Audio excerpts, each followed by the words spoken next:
I'm joined now by Larry Hegan from the Global CCS Institute. Larry, this has been a great symposium. We've seen some great interaction there, some great ideas. Give me your view on how this has gone for the last few days. Well, it's the second symposium, and I think we've actually, in just a year's time, progressed the issues. Two issues that stand out in mind that I think we've made some advances on is, one, the growing need to address the overall public acceptance of CCS. It isn't just saying that we need to convince people that CCS is good to pursue. This is recognition of the need that we have to be more conscious, do a better job at informing the public, forming strategies on how to communicate with the public, making sure we have the right facts for the public to make up their mind. Because sometimes I think, yes, the danger is that this is not a new technology, and unfortunately some people look at it as if you've just invented it last year. So it's creating the awareness that has been tried and tested and actually bringing that awareness to the people. Exactly. We have to show that there are successful CCS projects already in operation that demonstrate that it is a viable technology.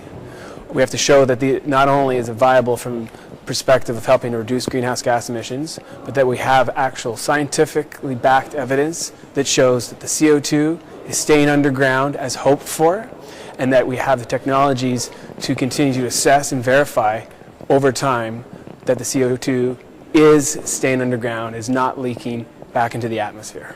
There are still some other hurdles, though, technical, financial. How are you going to work on overcoming those? Well, you're right. There's several other hurdles. Financial, I think, is a really big factor. CCS is expensive. And how can we help to address these costs? Well, first of all, I think by working to demonstrate the CCS on a large scale, by having governments with the support of institutions such as the Global CCS Institute to help advance these large-scale demonstration projects, we'll have a learning by doing approach. And we'll be able to learn from a first wave of projects and the existing ones on how we can make them, how they can be done more cost effectively, bring down the cost. And this is a general pattern you see in any sort of new technology. Over time, the costs come down. We just have to bring those costs down more quickly. Now, here in Algeria, of course, this is one of the biggest global projects that's actually out there that's been demonstrated, and I'm sure there's been a lot of knowledge sharing too. And when we go to see the installation and go to Insala, I'm sure a lot of people who haven't been there will be extremely impressed. Again, very important for a developing country and emerging market to be involved with this.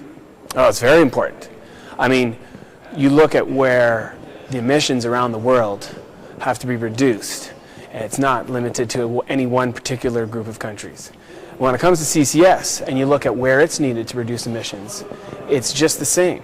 The emissions from large industrial facilities they're not maybe evenly spread across the world, but they definitely exist in all key regions of the world.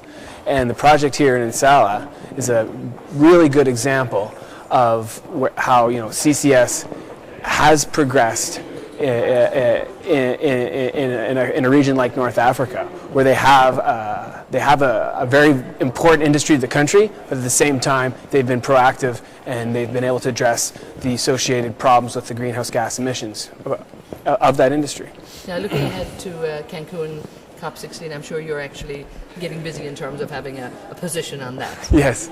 Tell me about that. Well, as a global institute, we don't have the same sort of role at the upcoming conference COP16 in Cancun as, I say, individual countries do.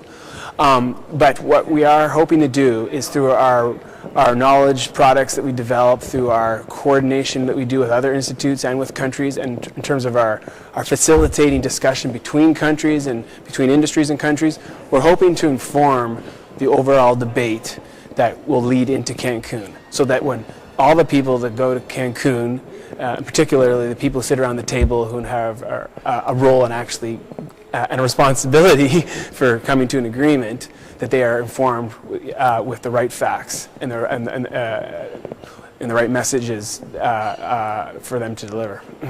All right. Well, good luck to you and good luck with the work. Thank you very much.